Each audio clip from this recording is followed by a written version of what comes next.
तो साहेब, आज के दोहे में हमें ये पता चलेगा कि इस संसार में हमें किसी भी चीज़ का मोह नहीं रखना चाहिए, क्योंकि वो आज है कल नहीं है। तो अगर इसीलिए हमें अपने जीवन में परमात्मा की भक्ति करनी चाहिए। जब हम परमात्मा की भक्ति करेंगे तो हमें किसी भी चीज़ का दुख या तकलीफ नहीं होगी। आज के इस दोहे से हमें ये समझने को मिलने वाला है। तो आज के दोहे को अपने जीवन में उतार कर सही मार्ग पे चलना। तो कृपया करके पूरा सुनना और ध्यान से सुनना, तभी आप अच्छी तरीके से समझ पाओगे। कबीर साहब जी का दोहा। सुखिया सब संसार है, जो खावे और सोवे। दुखिया दास कबीर हैं, जो जागें और रोवें। कबीर साहब जी कहते हैं, खाना और सोना भोग का प्रतीक है, जागना तत् रोना साधना और प्रयास वह ललित की परिकाष्ठा को दर्शाता है। अतः अर्थ यह होता है कि संसार तो भोग विलास में डूबे रहने में ही सुख मानता है, किंतु जो साधक या तपस्वी है, जो ज्ञानती या भक्ति है, उसे तो निरंतर साधनाओं का कष्ट उठाना पड़ता है, रातों को जगना पड़ता है, तब यह कार्य सिद्ध होता है। कबीर साहब जी ने इस दोहे में क्या बताया है?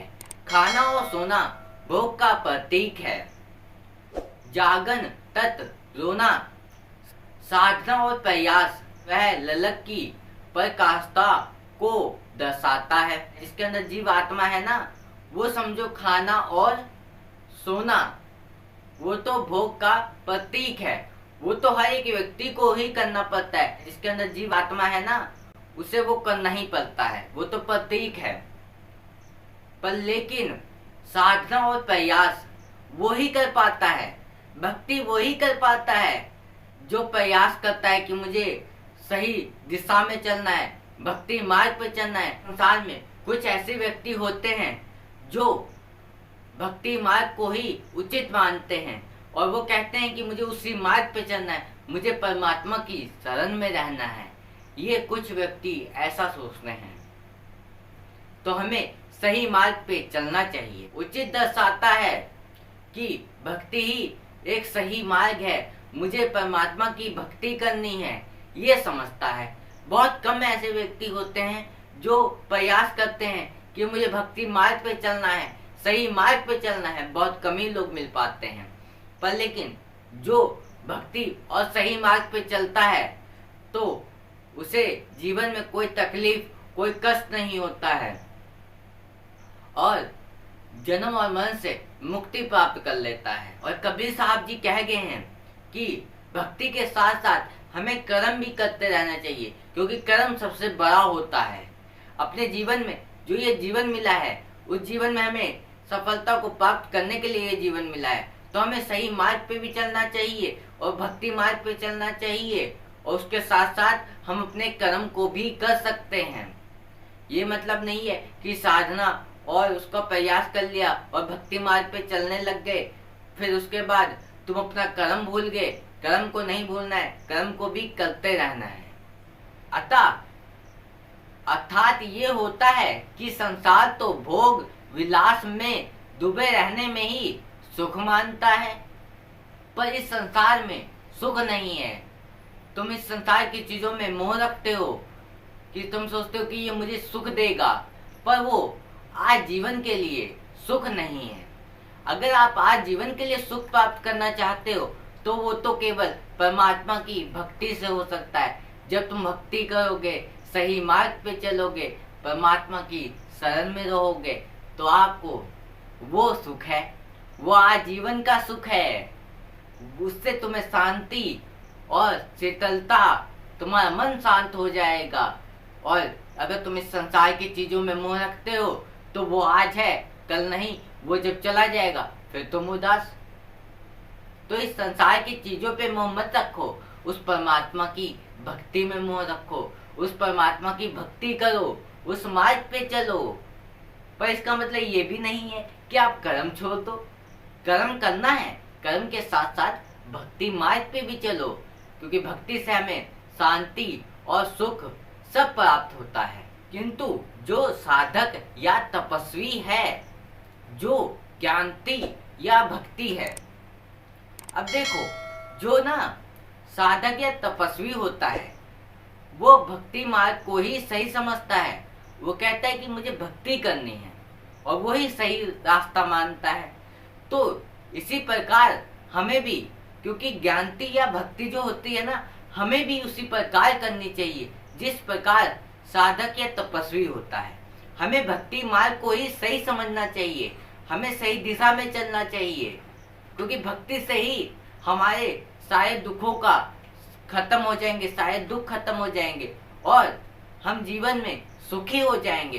क्योंकि इस संसार में हमें इस संसार की चीजों से सुख नहीं मिल सकता है। वो कुछ पलों के लिए होगा, कुछ समय के लिए होगा, पर लेकिन भक्ति मार्ग जीवन भर के लिए, आजीवन के लिए भक्ति मार्ग हमें सुख प्रदान करता है, सुखी रखता है, दुखों से दूर रखता है। अपने मन को शांत कर लो, तब आप सही दिशा में चलोगे।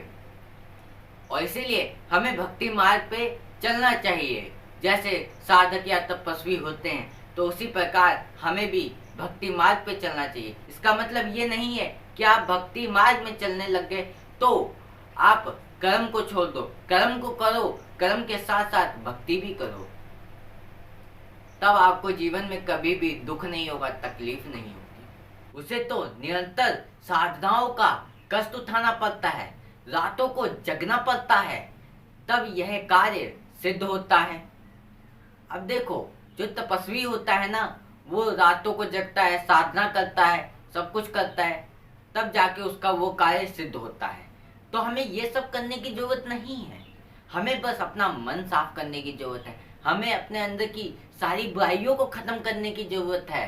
जब अपने अंदर से हम सारे पापों को निकाल देंगे और तब हम उस परमात्मा की भक्ति करेंगे, सच्चे हृदय से जब हम उस परमात्मा को मानेंगे ना, तब हमारे ऊपर कोई भी परेशानी, कोई कष्ट, कोई दिक्कत, कुछ भी तुम्हारे ऊपर नहीं पड़ेगा। अगर कोई कष्ट आता है, कोई दिक्कत आती है, कोई तकलीफ आती है ना, तो परमात्मा हमको उससे लड़ने के लिए इतनी क्षमता दे देंगे कि हमको इतना सक्षम कर देंगे कि हम उस चीज का सामना कर सकें।